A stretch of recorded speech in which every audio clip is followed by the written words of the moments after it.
po sa ating lahat, mapagpalang umaga. So sa live nga po ni Kalinga Prab ay ang dami pong supporters ng EDSI or VNC na nagtatanong patungkol o ano nga ba ang karapat-dapat.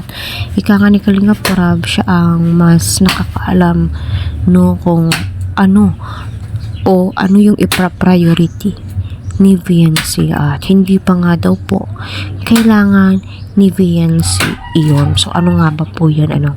So shoutout po sa lahat ng Team EDSI out there na patuloy na sumusuporta, tumatangkilik. Ayan, panoorin po natin lahat ng mga upload video ni Kalinga Prab. Ang dami na po niyang upload. Tutukan po natin, huwag po natin skip ang kanilang ads para sa ganon ay syempre marami pa pong kababayan po natin ang kanilang malingap at ang kanilang matulungan. So marami nga po ang nagtatanong kung bakit wala pa pong YouTube channel si VNC. Mas mainam daw kung may YouTube channel pa po si VNC. Ika nga ni Kalinga Prab, mas ako ang nakakaalam kung ano yung mga dapat na ipra-priority ni VNC.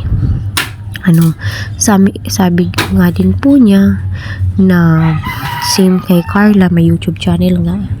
Hindi nga po niya ito na-uploadan araw-araw kasi nga po busy sa school, which is totoo naman po kasi mahahati po yung oras nila, imbis yung pag-study pa po nila is tilay mag-iisip pa po sila kung ano yung i-content po nila, di ba, yung karong tipo. At mas mainam na wag na munang mag-YouTube si VNC, hayaan na muna si Kalinga Prab mag-upload ng mga video kung ano yung mas nakakarapat patungkol nga po doon.